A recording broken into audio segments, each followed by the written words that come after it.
환난은 기회입니다 라는 설교 제목 아래 본문 말씀 사도행전 11장 19절만 읽었지만은 우리는 사도행전 1장 8절 주제구절 말씀 중심으로 어떻게 승천하시기 전에 예수님이 하신 말씀, 승천하신 후에 사도행전 2장에 오순절날 성령의 놀라운 임재, 권능 역사 속에서 사도 베드로가 일어나서 설교를 했는데 그 설교 내용이 사도행전 2장에 몇 구절로 나와 있는데 그 몇 구절이 설교를 이렇게 입으로 했다, 성령 충만해서 사도 베드로가 했을 때 설교가 30분, 40분 설교는 아니었다고 생각합니다. 그렇게 긴 설교도 아니었다고 생각합니다. 중요한 거는 설교의 길고 짧고가 중요한 게 아니라 성령의 권능 임하여 충만해서 사도 베드로가 유대인의 사도가 복음 전했을 때 3,000명이 예수님을 믿고 세례받고 구원받는, 그래서 초대교회 예루살렘 교회가 사도행전 2장 42절부터 헌신하는 네 가지 헌신하는 말씀이 납니다. 공동체가 형성됩니다. 사도행전 1장 8절 말씀처럼 예루살렘, 예수님의 증인 예루살렘, 그 다음에 이제 유다인의 사도인 사도 베드로를 특별히 통해서, 그 다음에 이제 사마리아를 얘기할 때 세 번째 지역, 우리는 사도행전 7장에 스데반 집사의 순교, 피 흘림 죽음을 통해서 환난과 박해 핍박 속에서 사도행전 8장에 빌립 집사, 성령 충만하고 칭찬받는 빌립 집사가 사마리아 우상 숭배하는 여러 그 지역을 다니면서 성령 충만해서 복음을 전할 때에 심지어 이디오피아 여왕의 종인, 지위가 높은 사람에게도 이사야서를 설명해 주면서 복음 전하면서 세례 베푸는 그런 사도행전 8장의 빌립 집사를 통한 사마리아 복음 전파 사역을 배웠습니다. 그리고 그렇게 빌립을 통해서 복음 전파하는 사마리아 놀라운 성령의 역사 속에서 예루살렘 교회에서 이제 베드로 요한을 파송해서 성령의 임하기를 기도하고, 또 예루살렘으로 돌아가면서 베드로가 요한도 유대인의 사도지만은 사마리아까지, 여러분 베드로가 사마리아까지 요한이 내려가서 복음 전파했다. 이거는 베드로 그 제자를 연구할 때 그건 성령의 놀라운 역사라고 저는 생각합니다. 사도행전 2장에는 유대인들에게 전해서 3,000명이 영접하는 예루살렘 초대교회 역사가 일어나지만 공동체 세움받는 거, 그리고 그 공동체 세움받는 게 사도행전 2장 42절부터만 아니라 사도행전 4장에도 참된 공동체, 예루살렘 교회 공동체 분유 공유 모습이 나옵니다.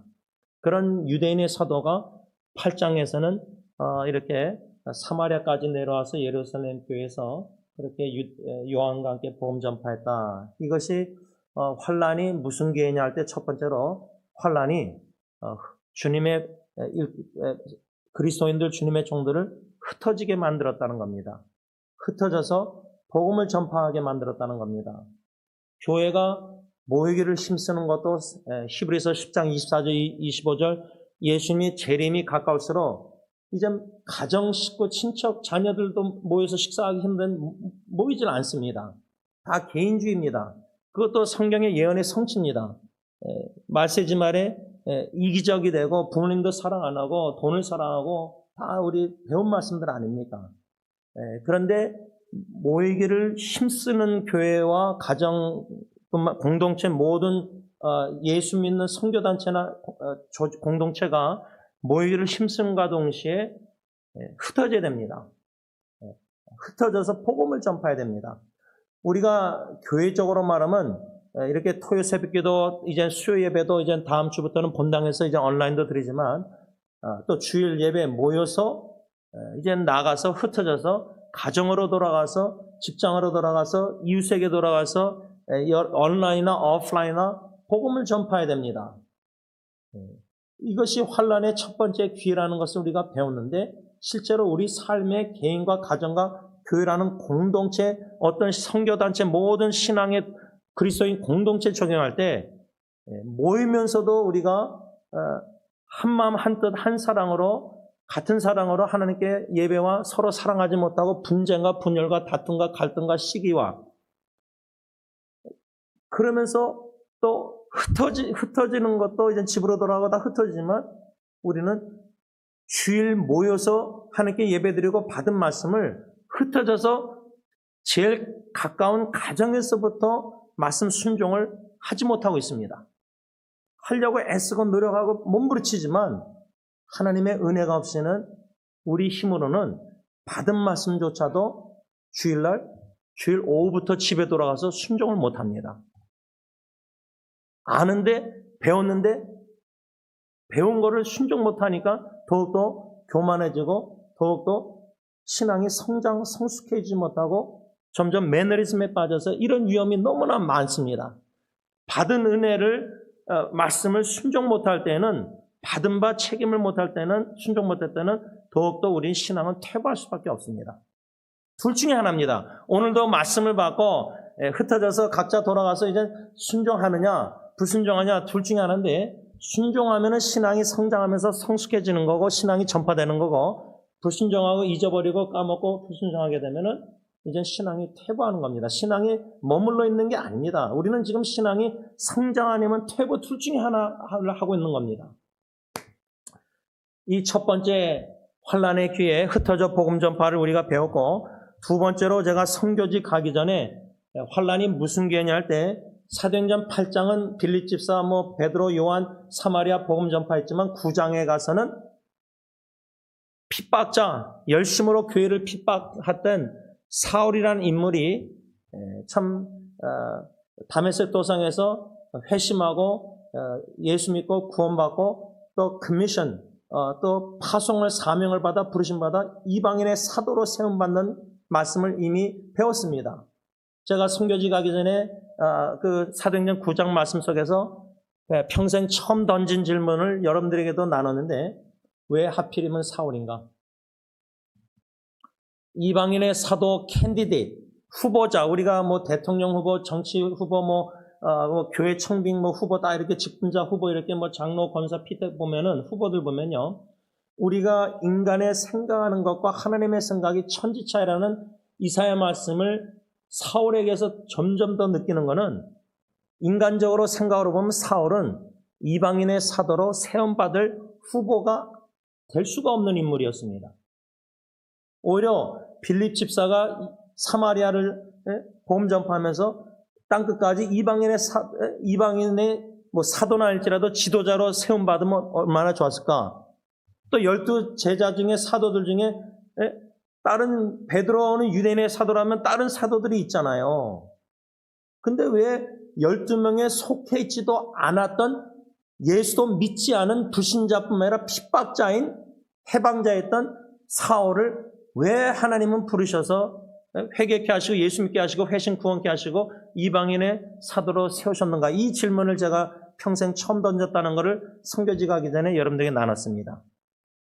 그래서 저는 이 두 번째 이방인의 사도로 사도행전 9장에 사울이 바울이 되는 세움받았다는 이 말씀을 통해서 제가 설교한 것은 뭐냐면 사울과 같은 자도 사도행전 1장 8절에 땅끝까지 복음 전파하면서 예수님의 증인 예루살렘과 유다와 사마리아와 땅끝까지 그 예수님의 증인 중에 하나님의 생각 계획 속에서는 핍박자 사울이라는 사람이 있었다는 것을 은혜를 받았을 때 나 같은 자도 목사가 된 것이 사울이 바울이 된 것처럼 이거는 하나님의 전적인 기적적인 은혜다. 자격이 없는데 사울이 이방인의 사도로 자격이 있습니까? 우리 생각에 0.001%도 없습니다.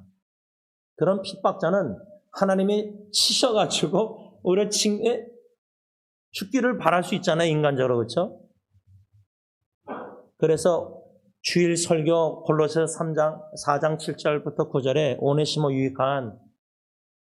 무익한 오네시모를 유익하게 하신 주님 빌레몬과 바울에게 우리같이 무익하고 쓸모없고 사울과 같은 그런 죄인 중에 괴수도 예수 믿게 하셔서 구원해 주실 뿐만 아니라 복음 전파자로 우리를 각자를 다 세우셨다. 직분자든 아니든 그리스도인으로서, 그렇죠?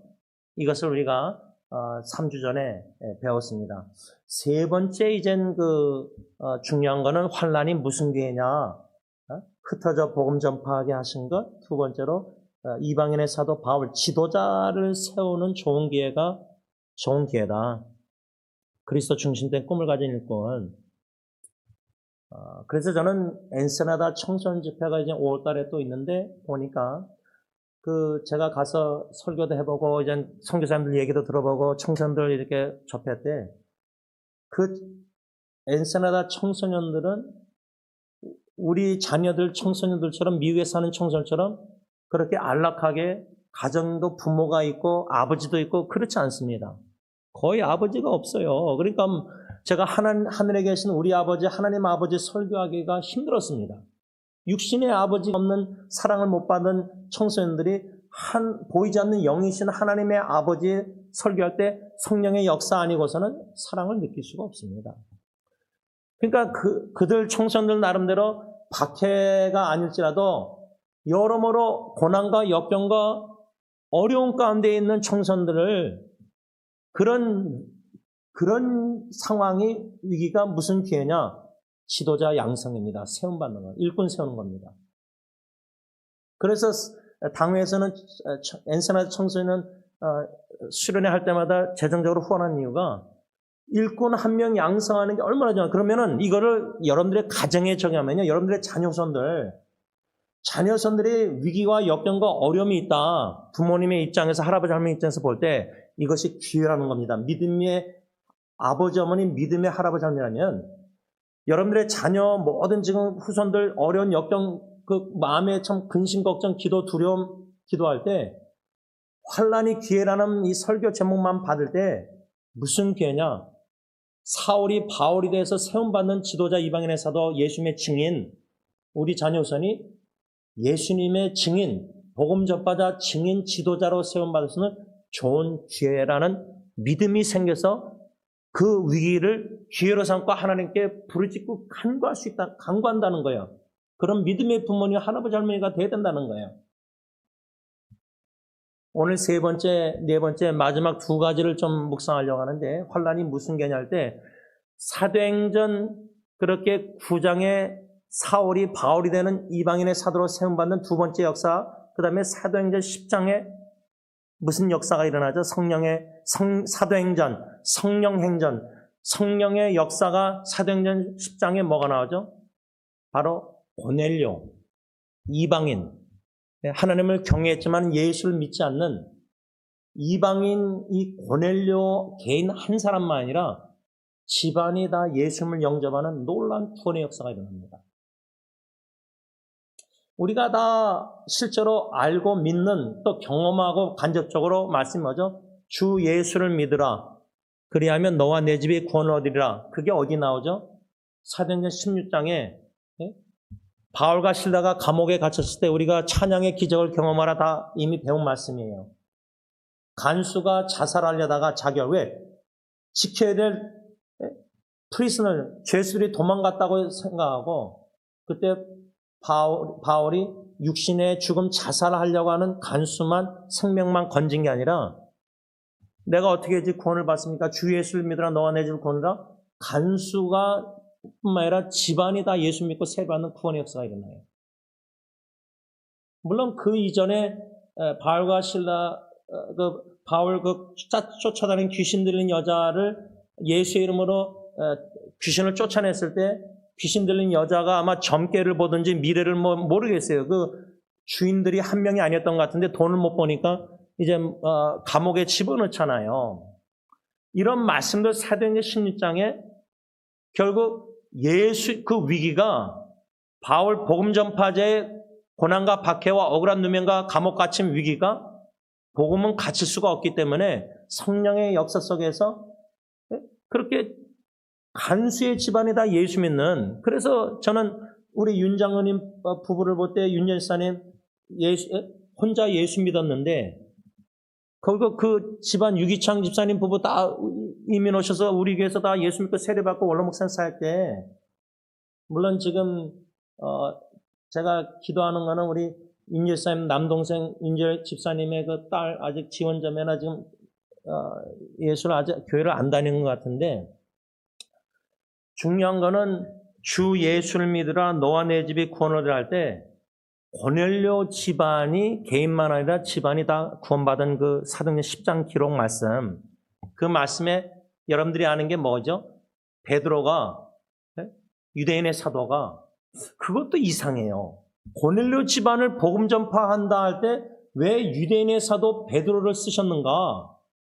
아니, 사도행전 9장에 바울로 이방인의 사도로 세우셨으면 바울을 고넬료 집안에 보내셔서 복음 전파하는 게 우리 계획과 생각은 그거잖아요. 순서대로 사도행전 1장 8절부터 쭉 보면은, 아니 9장에 바울을 이방인의 사도, 그럼 10장에 고넬료 이방인 집안 구원, 그러면 이방인의 사도 바울을 사용해야 되는데, 주님은 하나님 우편에 계신 주님은 지상의 성령님을 통해서 바울이 아닌 베드로가 옥상에서 기도하는데, 보자기 사건 우리 알잖아요. 그 모세 오경에 따라, 율법에 따라 유대인의 사도 베드로는 이거 더러운 이걸 먹으면 안 되거든요. 먹을 수가 없다 그랬거든요. 그런데 기도하는 그 환상 봤는데 문 앞에 고넬료가 보낸 종들이 와 있는 거예요. 그래서 자취적 묻고 따라 순종해서 갔잖아요. 근데 갔는데 고넬료 이방인 집까지 갔다는 자체도 놀란 거죠. 물론 사마리아의 그 사도행전 8장에 빌립 그 사마리아 복음 전파에 예루살렘 교회에서 베드로와 요한이 내려가서 이미 이방인들을 복음 전했잖아요. 8장에. 근데 10장에 와서 베드로가 기도하다가 보자기 사건 노했는데 환상에 고넬료 사람들 보낸 거 따라갔는데 고넬료가 다 모여있는 거 아니에요, 친지들. 그때 가정은 고넬료와 그냥 부인과 뭐 자식만이었겠어요. 그 당시 집안이라는 하우스 오이코스는 옛날 조선시대처럼 종들과 다 뭐 친지들까지 다 불러가지고, 그렇죠? 근데 베드로가 그때 복음 전하면서 성령의 역사를, 인재를 경험했잖아요. 그러니까 사마리아 사도행전 8장에 베드로, 요한, 유대인의 사도 베드로 쓰신 거 10장에 와서 또 보자기 사건과 더불어 고넬료 성령의 임재, 구원의 역사 이거 경험했을 때 베드로가 사도행전 2장에 오순절날 성령 충만해서 복음 전파 유대인들에게 3,000명이 역사했지만은 이방인들을 향한 이 베드로의 유대인 사도의 그 선입관이나 모세경 이것이 점점 성령님이 점진적으로 깨트리세요. 여러분, 오바마가 미국의 대통령 됐을 때 흑인들이 얼마나 좋아했어요. 그렇죠? 마틴 루터 킹은 대통령 못 됐잖아요. 그렇죠? 암살당하고. 그러면 여러분, 우리가 상상할 때 옛날에 오래전에 미국의 백인 교회들, 백인들만 모이는 교회, 마틴 루터 킹 그때 버스조차도 흑인들이 못하게 했잖아요. 백인들이. 그러면 여러분, 마틴 루터 킹 그 전에 노예 시대 때 흑인들이 노예였을 때 백인들이 교회 예배당 예배 드렸을 때 그 당시에 만일에 여러분들 상상할 때 고넬료 집안 구원받는 역사를 생각할 때 흑인들이 집안이 예수 믿는 거예요. 백인들 집안처럼. 그러면 백인들 교회 목사님, 사도 베드로를 생각할 때 백인 목사님이 흑인들 교회도 없는데, 예배당도 없는데 흑인들이 모여서 예수 믿고 예배 드리는 거예요. 그걸 알게 되고 베드로처럼 가서 직접 본 거예요.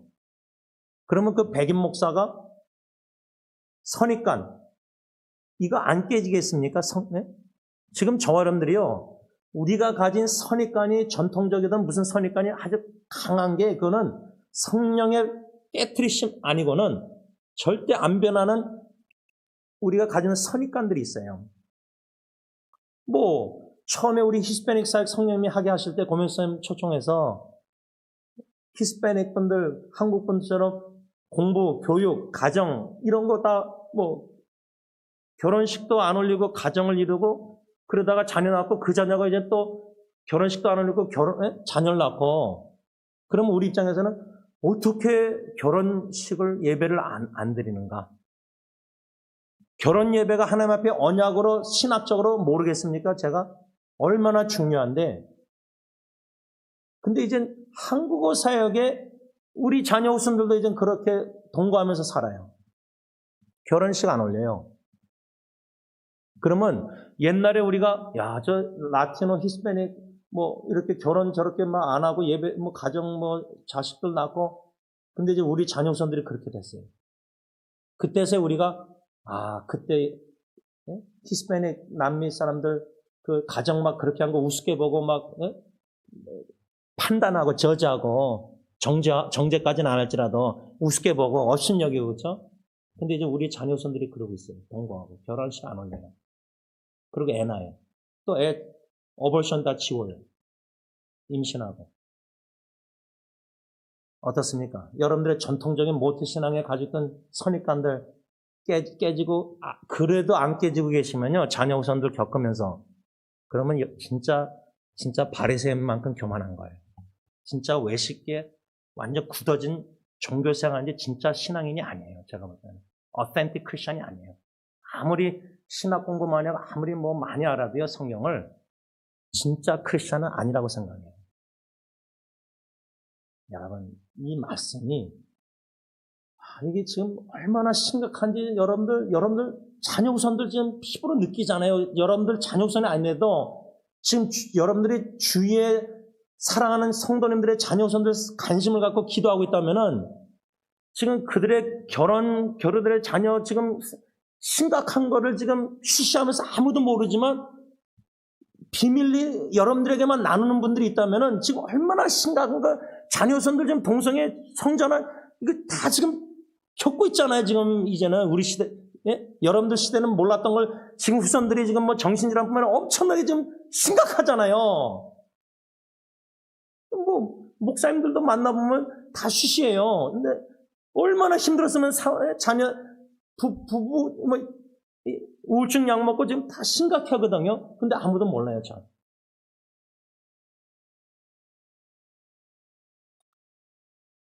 베드로를 왜 사용하셨는가 저는 의문이에요. 10장에 고넬료. 인간적으로 우리 생각으로는 바울을 쓰셔야 되거든요. 근데 왜 베드로를 사용하셨을까? 고넬료 집안의 보자기 사건까지 미리 보여주면서 하나님은요 순종케 하실 때 가서 복음 전하라 뭐 할 때 그 보자기 사건처럼 우리 취약점, 우리 연약점, 우리 교만함, 외식, 바리새인 이런 거 다 알거든요. 그런데도 쓰시려고 하는 하나님의 열심을 보면요 이건 은혜입니다. 우리가 뭐 자격이 있어서 뭐 직분이 목사가 되고 장로가 되고 직분자 된 건 절대 아니거든요. 그거 아직도 가지고 있어서 내가 직분자 됐고 더 직분도 뭐 계급식으로 여기서 그렇게 하려고 한다면은 그래서 교회가 망하고 있는 거예요. 직분자들 때문에. 지도자들 때문에. 그러면 지금 왜 베드로를 주님이 쓰셨을까? 미리 보자기 사건까지 다 이렇게 주시고 우리도 미리 하나님이 경고하던 미리 우리에게 깨달음을 주려고 우리 마음에 여러모로 가정적으로는 여러모로 민감한 아킬레스건을 건드셔서라도 우리를 생각하게 만들고 우리를 고민하게 만들고 우리 그냥 편안하게 종교생활 그냥 신앙생활 왔다 갔다 교회 그냥 봉사 이 정도 하고 끝나고 여기서 깨어서 정신 차리게 하려고 어떤 역경과 환난과 박해와 위기를 통해서라도 적어도 기독게 만들고 자기 자신을 뒤돌아보게 만들거든요. 이건 아닌데 이런 내 신앙생활이 그런 자각을 할 시간을 가진다면은 이게 아니다고 생각하면은 내가 베드로처럼 나 같은 사람 고넬료 집안 내가 싫어하는 동성애자 성전환 뭐 남미 사람들 이런 내가 우습게 여겼던 사람들에게 자꾸만 가서 복음 전파한다면은 우리가 편안한 원하는 사람만 목회하고 원하는 사람만 사역하는 거 그렇게 해서 주님 앞에 무슨 상급을 받아요?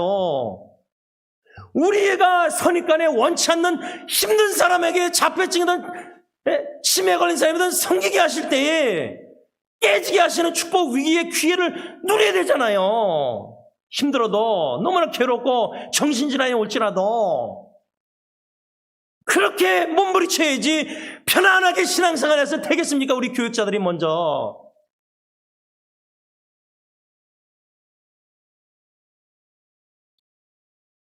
장로님이 선교직 가시기 전에 저한테 하신 말씀이 있습니다. 우리 교육자에 관한 말씀이에요. 이거 심각한 겁니다.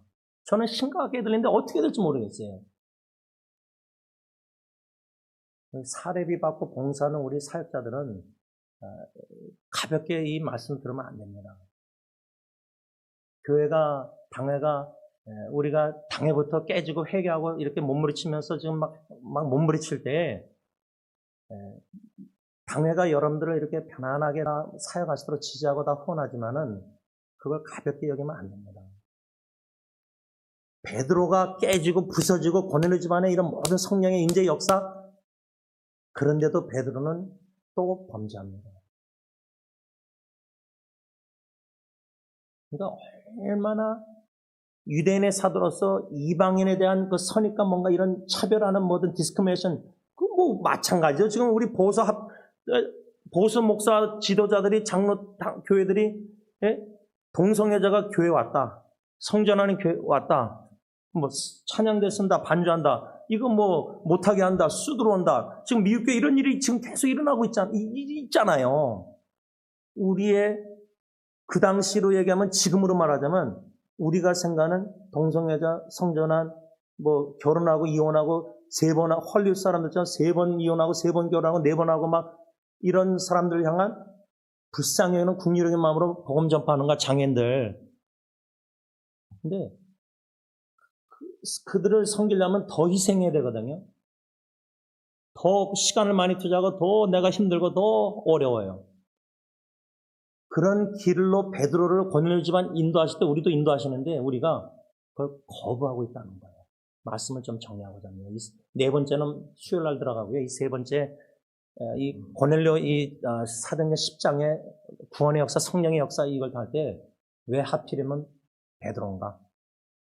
다시 말하면 왜 하필이면 나를, 저 사람을 보내서, 저 선교사, 저 목회자, 저 직분자, 저 사람 보내서 저게 복음 전파하게 저렇게 이렇게 섬기게 하고 사랑하고 이사하는데 왜 나하고, 왜 내 집안이고, 왜 내 자식이고, 왜 내 손자인가, 이런 손주가 이런 일들이 일어난가 할 때 왜라는 질문이 아니라, 심지어 하나님의 뜻이 뭔가, 그 질문도 아니에요. 우리가 어떻게 하나님의 뜻을 천지차인데 생각을 알겠어요. 그냥 베드로 보낸 거 어쩌면 이래서 하나님이 깨트리려고 이렇게 고넬료 집안 보내셨나 보다, 바울이 아니라. 지치건 하지만 그걸 어떻게 확실히 알아요? 성령이 확신할 수는 없이는 모르잖아요. 근데 적어도 적용할 수 있고 반영할 수 있는 거는 우리 삶 속에 불편한 것들 있잖아요. 지금 편안하게 이렇게 다 교회 생활, 뭐 신앙생활, 가정생활 다 하고 있는데 전의 위기는 다 잊어버리고, 그렇죠? 우리 뭐 연약한 인간이니까 망각하는 게 쉬우니까.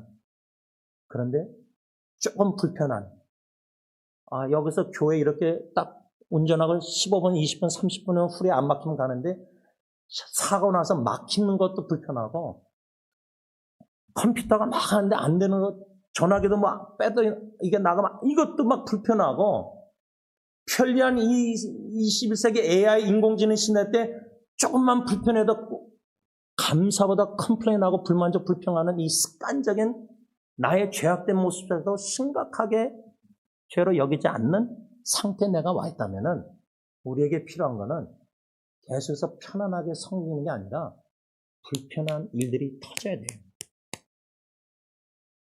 진짜 불편하고 괴로운 힘든 일이 터져야 돼요. 한 가지만 얘기하고 마치면, 제가 어저께 이제 가정사역에 있어서 좀 많이, 제가 이제 어렵고 힘들고 눈물 나고 막 마음이 막 우울하고 힘드니까. 근데 제가 처남하고 이제 어저께 번스 마켓 가서 이제 필요한 거 뭐 먹을 거 치킨 좋아하니까 사는데, 여러분 마켓 들어가면은 제가 처남이 뭐 사는 걸 대충 알거든요. 그러면은 제가 처남한테 그 끄는 거 말고, 칼트 말고 요만한 플라스틱 바구니 있잖아요. 제가 그거를 지니 가져가라. 필요할 거다. 제가 얘기했잖아요. 그냥 안 듣고 가요. 뭐 있어, 오케이. 근데 나중에 보니까 뭐 이거저거 다 들고 막 헤매고 오는 거예요. 그렇다고 처남이 매형말을 들을 걸 깨달을 것 같아요. 그래서 그 다음에 갈 때 제가 또 반복적으로 그 친구 입장에서 얘기해서 반복을 좋아하니까 이거 가져가라. 그러면 처남이 그때 생각할 때 매형말 듣고 내가 안에서 막 이렇게 힘들었거든요. 막 별거 다 들고 다닌다고. 나중에 계산할 때 이제 제가 바구니에 넣으라 그러니까 그때 넣더라고요. 그 하나만 딱 얘기할 때요. 불편한 게 뭐냐? 매형말 들었으면 그 정도 불편하지 않았을 거예요. 근데요, 제가 하나님 앞에서 자폐증 천안처럼 그렇게 하고 있다는 거예요. 주님 말씀 들으면은 순종하면 되는데, 그냥 내가 이렇게 뭐 목회나 가정사회나 뭐 이렇게 좀 하면 될 것 같은데 계속 안 되고 어려움 힘든 일이 터지잖아요. 그러면 한두 번 힘든 일이 터진 게 아니라 계속 힘들면은 그래도 좀 정신 차리고 깨서 하나님 앞에서 울부짖고 본당에 와서 새벽에 와서도 기도하면서 주님 도우심을 청하면서 적어도 뭐죠? 나 자신을 뒤돌아봐야 돼요. 왜 하필이면 나 같은 베드로와 같은 모세, 율법 뭐 이렇게 유대인 사도 이런 사람을 나중에 예수님 3번 부인하잖아요. 열정적인 베드로. 기도하겠습니다. 환난은 귀입니다. 6번째 말씀을 받았습니다. 쉽지 않은 말씀, 힘든 말씀, 불편한 말씀, 시험에 들 수도 있고 은혜 받을 수도 있고 또 말로만 은혜가 아니라 진짜 성령님이 은혜 주셨으면은 왜 나 같은 사도 베드로와 같은 사람 아무리 봐도 이리저리 다 봐도 나 같은 사람은 오네시모처럼 원래 쓸모없는 사람 가정에서도 남편 아버지로서 매형으로서 교회에서 목사로서 자녀로 아들로서 여러모로 생각할 때 왜 이렇게 쓸모없는 사람을 베드로와 같이 선입관과 옛날 이런 과거 먼저 전통 뭔가 모태신앙에 자기 나름대로 확신 갖고 믿고 뭐 스스로 자랑 삼는 은근히 좋아하는 이런 모든 썩은 냄새가 진동하는데 그 냄새보다 포장된 칭찬받는 인정받는 사람들에게 거기에 도취가 돼서 자기 자신의 본 모습을 하나님 앞에서 망각하고 사람들이 말하는 이미지 나의 모습에 도취돼서 신앙생활에 만족하고 있다면 오늘 이 아침에 성령님 강력하게 저부터 해서 우리 역사하셔서 자신을 뒤돌아보시는 은혜를 주시고 어떤 불편한 고난과 역경과 어려움이 오늘 이 말씀 받은 후에 생길 때 금방 짜증내고 불만족, 불평, 원망하기보다 감사합니다. 불편한 은혜. 이걸 통해서라도 내 자신이 사도 베드로와 같은 모습을 적나라하게 들춰내시고 직시하게 하셔서 인정케 하셔서 겸손케 하셔서 오직 주 예수만 공로만 의지하고 믿고 바라보고 사모하고 오직 예수 그리스도의 이름을 지닌 자답게 예수님을 닮아가면서 복음의 능력을 하나님의 능력을 체험하면서 하나님의 능력이 나의 전적인 무기력함과 무능력함 속에서 나타남으로 하나님의 영광만 드러나게 하시기만을 예수님의 이름으로 간절히 감사하며 기도를 올리옵나이다. 아멘.